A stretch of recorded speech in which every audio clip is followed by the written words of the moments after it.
राज परिहार इनका सवाल ऐसा है कि हमारे जो भाषण है या फिर प्रेजेंटेशन है वो ज्यादा इंटरेस्टिंग बनाने के लिए क्या करें। देखिए, मैंने थोड़ा सा तो उल्लेख किया है अभी बोलते वक्त,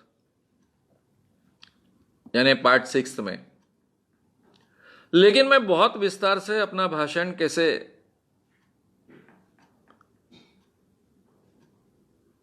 खुलाए, उसको बहुत अच्छे ढंग से लोगों के सामने बेहतर तरीके से पेश करें, इसलिए क्या क्या उपयोग में लाया जा सकता है इसके बारे में बहुत विस्तार से चर्चा करने वाले हैं।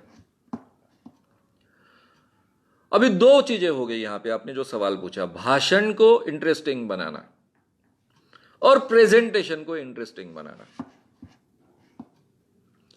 भाषण को इंटरेस्टिंग बनाना तो वहां अपेक्षा ऐसे नहीं है कि वहां कोई एड्स आप ले रहे हो, एड्स लिए जा सकते हैं। यानी उदाहरण के तौर पर आप लोगों को कुछ पिक्चर्स बता सकते हो, उसके जरिए लोगों को बता सकते हो। आज की आधुनिक टेक्नोलॉजी में आप कुछ भी कर सकते हो, लेकिन केवल आपको भाषण देना है तो भी आप उसको बहुत इंटरेस्टिंग बना सकते हो। लोगों को कहानियां सुनना बहुत अच्छा लगता है, किसी भी उम्र के लोग। ये कहानियां इंटरेस्टिंग बनाती है, इसको एनेक्डोट्स कहते हैं। यानी जो घटना घटी उस घटना का वर्णन थोड़ा सा तफसील से आप कर लीजिए। कहानियां, यानी बच्चों को जो कहानियां सुनाई जाती है वो कहानियां सुनाइए भाषण में, ऐसा मैं नहीं कहूंगा। वैसे बड़े बड़े वक्ता करते आए हैं। आचार्य रजनीश बहुत बड़े वक्ता माने जाते हैं और थे भी, तो ऐसी कहानियां वो सुनाते थे। अगर उनके भाषण में, उस दिन के प्रवचन में वो कहानी नहीं आई कोई, तो कहानी खत्म होने के बाद में अभी हंसने का टाइम है ऐसा बोलकर वो एक कहानी सुना देते थे, मुल्ला नसरुद्दीन की। छोटा सा एनेक्डोट सुना देते थे। मैं उसकी बात नहीं कर रहा, मैं बहुत विस्तार से ये बात में लेने वाला हूं, लेकिन आपका अनुभव आप इंटरेस्टिंग तरीके से लोगों के सामने रख रहे हो।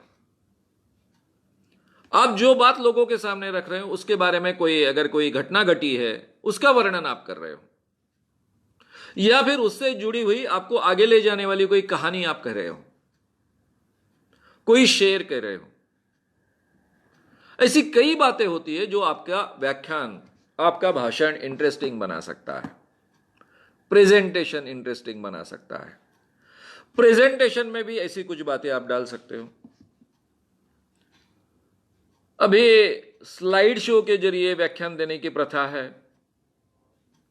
मैं अपने अंधविश्वास के भाषण में तो कभी स्लाइड शो का उपयोग नहीं किया, क्योंकि अंधविश्वास के भाषण में हमको सबसे बड़ा फायदा मिल ही जाता था कि उसके किस्से ही, यानी उसमें जो भी घटित होता है वो घटित ही इतना इंटरेस्टिंग होता है कि उसके लिए अलग से कुछ करने की आवश्यकता नहीं होती है। और फिर चमत्कारों का डेमोन्स्ट्रेशन भी होता है, ये बाबा लोग कैसे ठगते हैं, उसमें से कुछ चमत्कार, बहुत कम चमत्कार मेरे व्याख्यान में मैं करता हूं। नहीं तो हमारे यहां परंपरा ऐसी रही है कि बस केवल चमत्कार चमत्कार चमत्कार, यानी अंधश्रद्धा निर्मूलन। उससे तो कोई अंधश्रद्धा निर्मूलन होने वाला नहीं है, वो तो विचार लोगों तक प्रभावी ढंग से पहुंचाएंगे तो ही होगा। इसलिए मेरे संगठन के जरिए ये बात रखते वक्त हमेशा आग्रह रहा है, और मेरे सभी कार्यकर्ताओं के बारे में आग्रह रहा है कि चमत्कार कम से कम हो और आपकी बात प्रभावी ढंग से लोगों तक पहुंचाने का मादा ज्यादा हो, उसको आप ज्यादा महत्व दीजिए।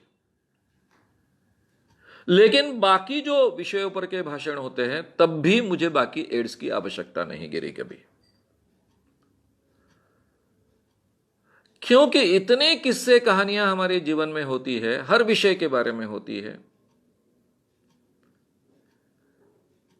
इंसान के जीवन में जिनको हम ट्रू स्टोरीज कहते हैं, शायद आप नाम का उपयोग करें ना करें, वो इंसान को बहुत अच्छी लगती है।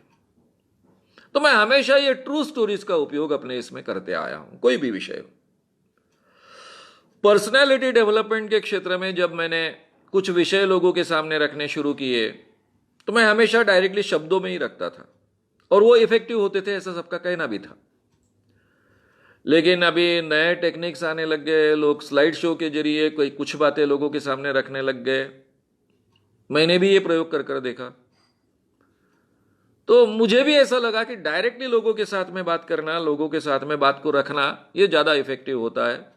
वहाँ तो ध्यान भटकता है कि आप जो बोल रहे हो वो पॉइंट वहाँ पर है, लोग उधर देख रहे हैं और फिर आपकी बात की तरफ कम ध्यान जा रहा है। जो मेरे पुराने श्रोता रहते थे वो आकर मुझसे कहते थे, पुराने स्टूडेंट्स रहते थे मेरे वर्कशॉप के, आकर कहते थे सर डायरेक्टली भाषण दो, ज़्यादा इफेक्टिव होता है, इधर ध्यान उधर उधर भटक जाता है स्लाइड शो की तरफ देखते वक्त।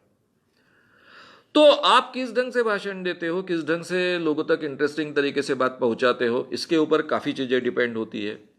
लेकिन आज के आधुनिक जमाने में आप एड्स भी साथ में ले सकते हो, कोई ऐसे साधनों का उपयोग कर सकते हो अपनी बात को इंटरेस्टिंग करने के लिए। लेकिन मुझे कोई भी एडिशनल बात की जरूरत कभी महसूस नहीं होती। अगर आपके पास में कहने लायक है, ह्यूमन स्टोरीज उसके साथ में जोड़ दीजिए, बात बहुत इंटरेस्टिंग बन जाती है। कुछ उदाहरण उसके साथ में जोड़ दीजिए, बात बहुत इंटरेस्टिंग बन जाती है। कोई किस्से कहानियां काल्पनिक आपको लोगों के साथ में अपने भाषण में शेयर करने की आवश्यकता नहीं होती है, ऐसा मैं मानता हूं। लेकिन अलग अलग तरीके हैं, इसके बारे में विस्तार से हम इस सीरीज में सोचने ही वाले हैं। अगर आपको ये वीडियो पसंद आया हो तो उसे ज़रूर लाइक करें, लोगों में ये अवेयरनेस फैलाने में हमारी मदद करें। वीडियो को ज़रूर शेयर भी करें। तो हमारे YouTube चैनल श्याम मानव को विज़िट करें। ऐसे सारे वीडियोस का आनंद लेने के लिए हमारे चैनल को सब्सक्राइब करें। उसके लिए सब्सक्राइब बटन दबाएं।